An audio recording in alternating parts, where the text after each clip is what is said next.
Tonight, horror and chaos. Scottish aid workers speak of the struggle to help those devastated by the powerful earthquakes in Turkey and Syria. Hearing a family, knowing that the family is just a few meters away and they're calling for help and they're trying to reach to them, it is very surreal. Also making the headlines, rapist footballer David Goodwilly is sacked from an English club less than 24 hours after signing for them. Enough is enough. A theatre boss has hit out at abusive audience members after staff were punched, pushed and spat on. And in sport, the Hamilton boss John Rankin hopes his young squad can cause a Scottish Cup shock as they prepare to face Hearts. I'm John Mackay in Glasgow. And I'm Kellyanne Woodland in Edinburgh. This is the STV News at 6.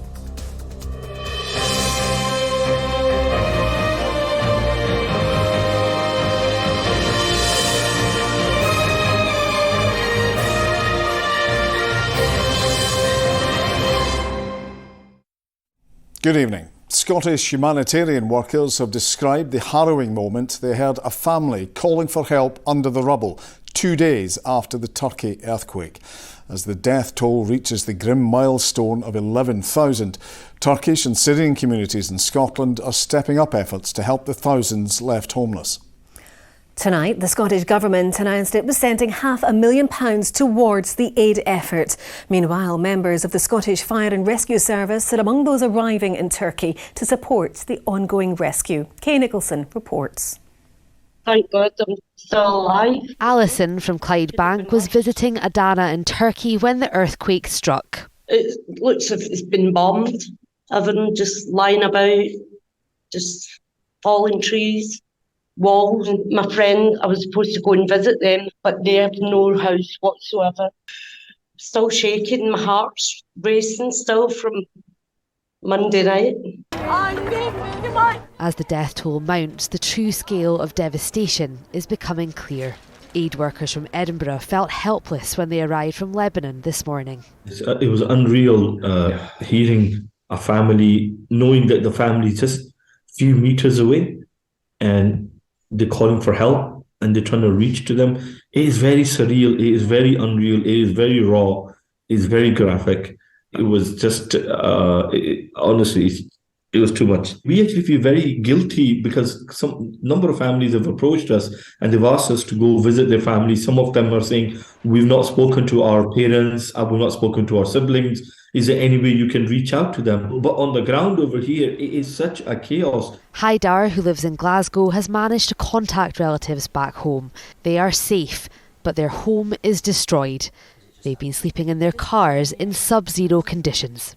If you go outside, they need to eat something else. They need, the winter clothes and temporary shelter as well, because everybody is struggling now. Some big lorries go to the city, is starting to help the people. They give the food, give the some blanket and give the some water. But good news for us, but not enough. Communities across Scotland have been rallying to help. This drop-off centre in Bathgate only opened this morning, but already donations have been flooding in.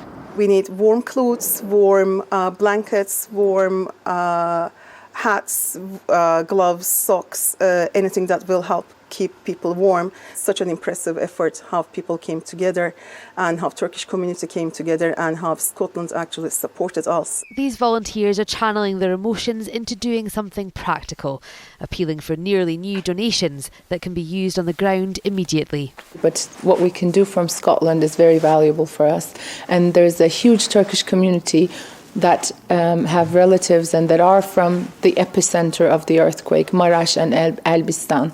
So, and we're mourning for them. We're mourning for their loss as a community here. Today, a team from the UK, including personnel from the Scottish Fire and Rescue Service and specialist dogs, arrived in Turkey. And tonight, the Scottish Government confirmed it was giving £500,000 towards humanitarian aid. Kay Nicholson, STV News, Bathgate. The footballer David Goodwilly, who a panel of judges ruled is a rapist, has been released from his new club after just one appearance. Radcliffe FC in Greater Manchester now say they were wrong to bring in the striker. Well, our senior reporter Gordon Cree has been following this story.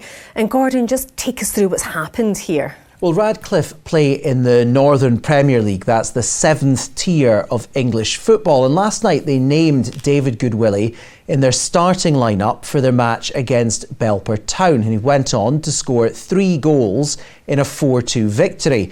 Now, his presence in the team, his signing, hadn't been announced prior to the game. And his appearance led to an angry backlash on Twitter. Today, the club has issued a statement saying Goodwilly had left and that his signing was a mistake that will never happen again. And I have to say, Gordon, it feels like we've been here before. We absolutely have. You'll remember in 2017, at a civil case, David Goodwilly was found to have raped a woman, Denise Clare, from Bathgate several years earlier. That ruling was later upheld by 3 appeal judges. Now, he went on to play for Clyde for several years, and then this time last year, Raith Rovers signed him, and there was a significant outcry. Sponsors, including the author Val McDermid, pulled out, the women's team quit, and fans spoke of their disgust, as did Nicola Sturgeon and Gordon Brown.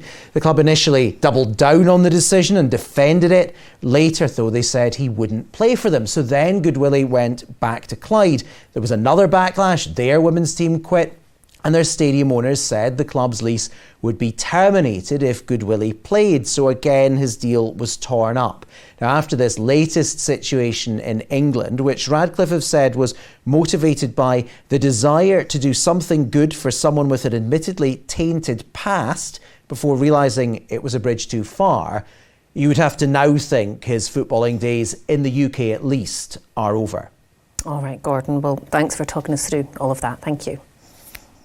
A woman has told the Sheku Bio inquiry of her traumatic nightmare experience as she and her relatives were made to leave their house by police officers who informed them it was being treated as a crime scene. Sadia Rasheed said she felt her family members were treated differently by officers because they are Pakistani and Muslims. The inquiry is investigating the circumstances of Sheku Bio's death and whether race was a factor. Here's our chief reporter, Sharon Frew. Sheku Bio died on the 3rd of May 2015 after being restrained on the ground by 6 police officers in Kirkcaldy. That same morning, Sadia Rasheed said police arrived at her home, saying her family's house was being treated as a crime scene and needed to be searched. The witness said she was there with her 2-month-old baby, her toddler, her elderly mother and her brother who was paralysed. I was actually quite scared and intimidated by the whole situation at the time. You say they were uncaring, and I felt almost like we were being treated differently because we were Pakistani and Muslims. The fact that we were Muslims and wearing a hijab, we were quite vulnerable at the time. Had that been anyone else, they would have been treated differently. Mrs. Rasheed said officers told her they didn't need a warrant. The mother described how she packed in panic mode and said the experience has left a lasting impact. The fact that we're not safe around the police anymore. Yeah. The fact that, never mind being out in the streets, as you can see, I'm a Muslim wearing a hijab, don't feel safe as it is. Don't feel safe in our own homes anymore. Mrs. Rasheed's father also spoke of his anger and frustration at the lack of information given by officers at the time. How do you feel about your experiences on the 3rd of May with the police? Very bad. The inquiry was shown a letter of complaint sent to police chiefs with the support of the Fife Islamic Centre. The response to the family apologised for the shortcomings in communication. Was it apparent that you were crying and upset and your children were distressed? Would the police have realised that? I don't think they really cared. Lord Brackadale was told statements are still to be taken from the police officers who attended at the family's house. The inquiry will continue tomorrow. Sharon Frew, STV News. To other stories, and a 53-year-old man has been charged in connection with the disappearance of an 11-year-old girl from Galashiels. Andrew Miller, who is also known as Amy George, is expected to appear at Selkirk Sheriff Court tomorrow. A huge search operation was launched on Sunday when the girl was reported missing. She was found at a house in the town the next evening.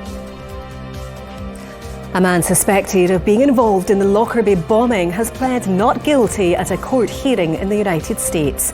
Abu Ajila Massoud is alleged to have helped make the bomb, which killed 259 people on the flight from London to New York and another 11 people on the ground on December the 21st, 1988. Libyan-born Massoud will attend a further hearing later this month to decide whether he will face trial. The family of a woman who died following a fatal road crash in Glasgow on Thursday say their lives will never be the same again. Chinenye Vera Okonkwo was walking on St Vincent Street at around 7:40 p.m. when she was hit by a car. Family members say the 33-year-old was a wonderful, kind and intelligent young woman. Work to dual the A9 between Perth and Inverness will not be completed by the Scottish Government's targets of 2025. Transport Minister Jenny Gilruth said it's now unachievable as the project has been hit by delays due to COVID, Brexit and the war in Ukraine. She added that while a new end date cannot be declared, the government remains committed to finishing the work. Secret letters written by Mary, Queen of Scots, have been deciphered and published for the first time. They date from the late 1580s and describe the conditions of her capture. Historians say they are the most significant discovery about Mary for 100 years. Now, theatres in Glasgow and Edinburgh are warning patrons who disturb shows that they'll be banned from venues across the UK if they assault their staff. The threat comes after a 19-year-old worker was pushed and spat on at the Playhouse here in the capital. Staff say they're scared to go to work as numerous disturbances have broken out in the audience in recent weeks. Ivana Holland reports.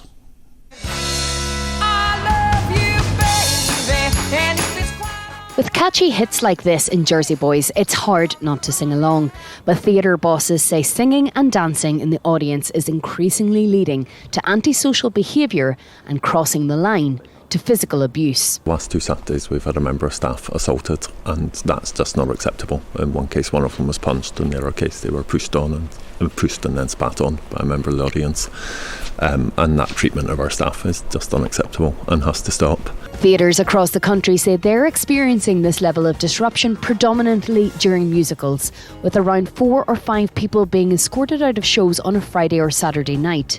It's for behaviour like singing too loudly or dancing in front of other patrons, but crucially, when asked to stop, people are getting aggressive towards staff. This has prompted Colin Marr to issue a series of tweets that has received wide support online, with people telling of their first-hand accounts witnessing the incidents.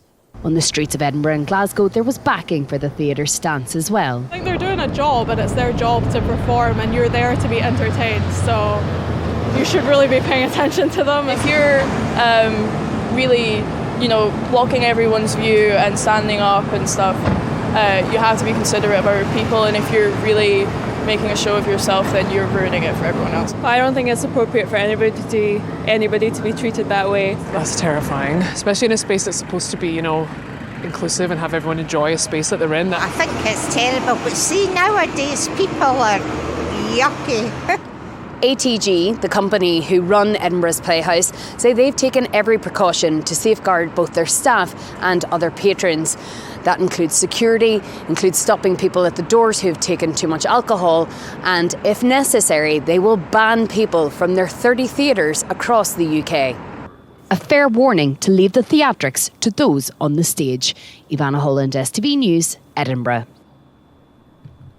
A new tool to give communities more time to prepare for flooding has been launched. The Scottish Flood Forecast will give people 3 days warning when their homes are at risk.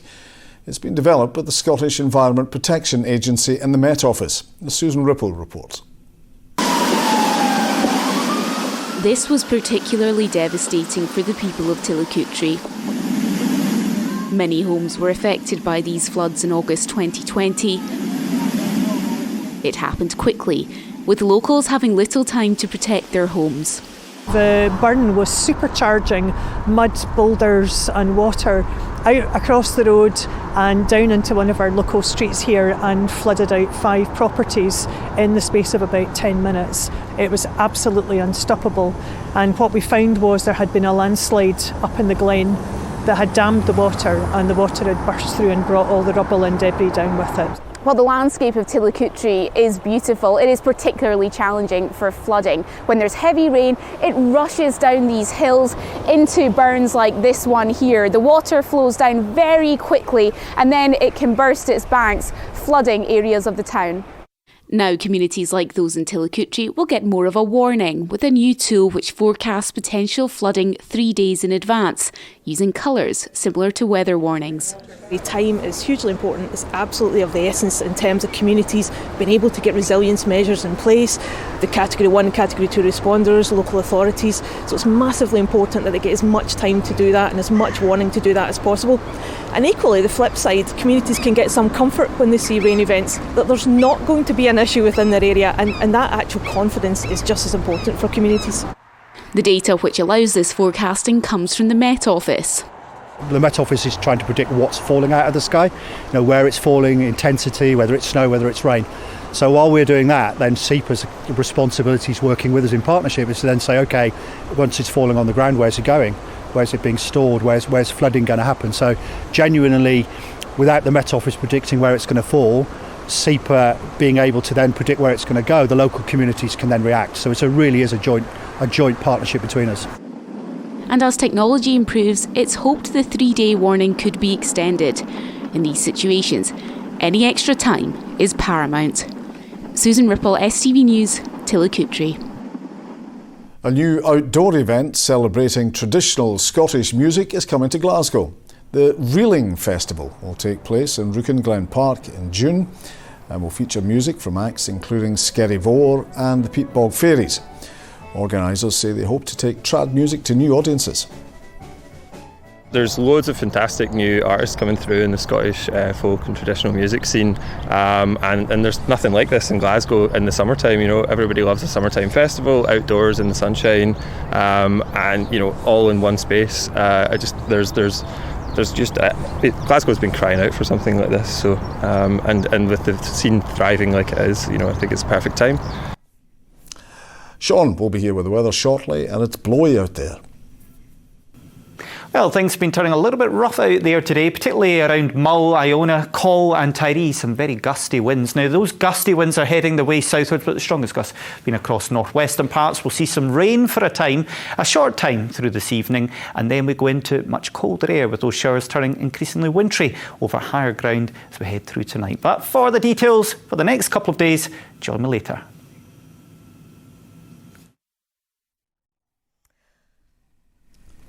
So blustery winds ahead. OK, it's time for sport now, and we're looking ahead to the return of the Scottish Cup. It's back this weekend, and Ronnie, we have another team looking for a giant killing, don't we? Yes, indeed, guys. So many big upsets already in the competition, and there's another manager hoping his team can now do the same. Yes, a very good evening. Hamilton boss John Rankin says his players have a free hit to reach the quarter-finals of the Scottish Cup as they prepare to welcome Hearts to Lanarkshire.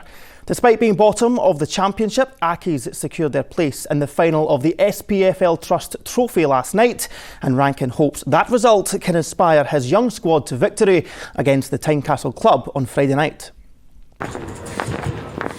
They may have booked their place in a final just 12 hours before, but it was back to business for these Hamilton players.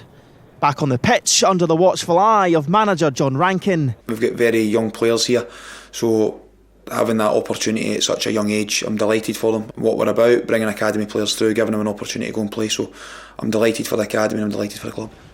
But for these academy players, a completely different test now lies in wait. The side third in the Scottish Premiership. With the glamour tie under the lights and in front of a home crowd, Rankin is hoping his youngsters will embrace the occasion. It's one that I'm looking forward to, giving them the opportunity to go and play and go and express themselves. Listen, it's a free hit for us. There's no pressure on us. We're not expected to win. Everyone outside here has Hearts as favourites, so it's an opportunity for us to go and play with a smile on our face. they won't have any fear whatsoever. They're looking forward to the game. They see it as a game on the television. They're going to get a new haircut and come ready for it. That's how they see the game, so they're really relaxed about it. Meanwhile, ahead of the Friday night clash, Hearts boss Robbie Neilson has been named Premiership Manager of the Month for January. The Tynecastle club went through the month unbeaten, recording wins over Hibs, St Mirren and Aberdeen. In other Hearts-related news, Dundee United's appeal against the red card shown to Ryan Edwards at Tynecastle has been dismissed. It was this challenge on Andy Halliday which saw Edwards sent off. Referee Nick Walsh was instructed by VAR to review the tackle and issued the red card. He'll now miss the next 2 matches. Motherwell Chief Executive Alan Burrows says he's excited and eager to get to work after he was announced as the new CEO of Aberdeen. Burrows made the decision to leave the Fir Park club last month. After 9 years as Chief Exec, he'll take up his new position at Pittodrie at the end of the month. Rugby, and Hugh Jones insists Scotland won't be fooled into underestimating Wales as they get set for their second Six Nations match this weekend. Whilst Jones scored on the way to victory over England at Twickenham on Saturday, Wales were defeated 34-10 by Ireland in Cardiff. We've not been sort of caught up or fooled by the scoreline. We know they're a good side, and they showed sort of glimpses of that in that game. It's a big week for us. It's like I said, we want to back up a good performance with another one that's hopefully even better. Finally, cricket, and as Scotland jet out to Nepal, head coach Shane Burger says he has mixed emotions as he gets set to take charge for the final time. Burger will depart for a coaching role with Somerset next month. After 3 years at the helm, Scotland are aiming to top their Tri-Series group against Nepal and Namibia ahead of World Cup qualifying this summer.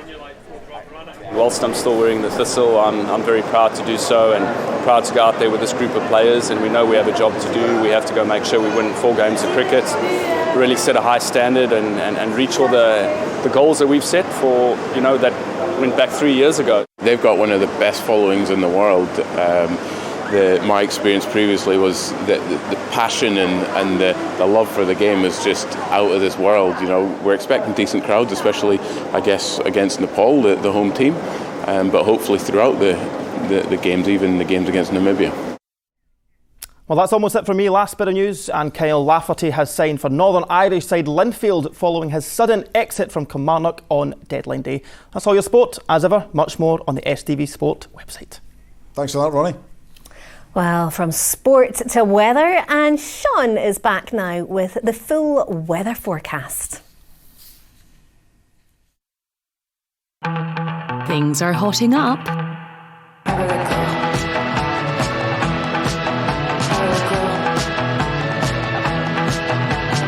TUI sponsors STV Weather.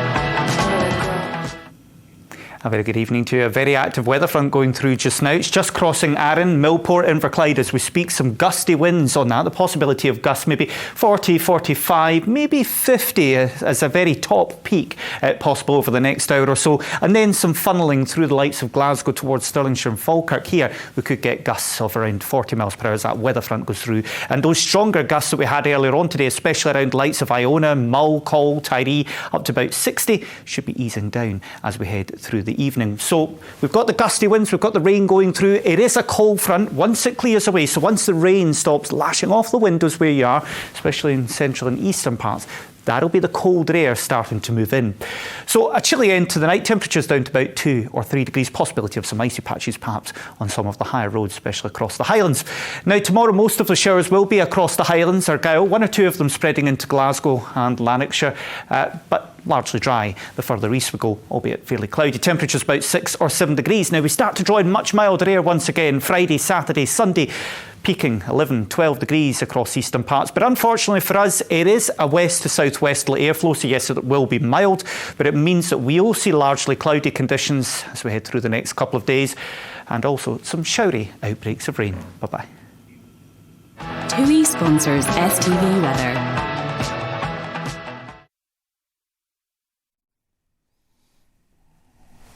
And that's all from us this evening. Don't forget, Rona will be here with Scotland Tonight just after the late news at 10:30. But from all of us here, thank you for watching. Enjoy the rest of your evening. Have a good night.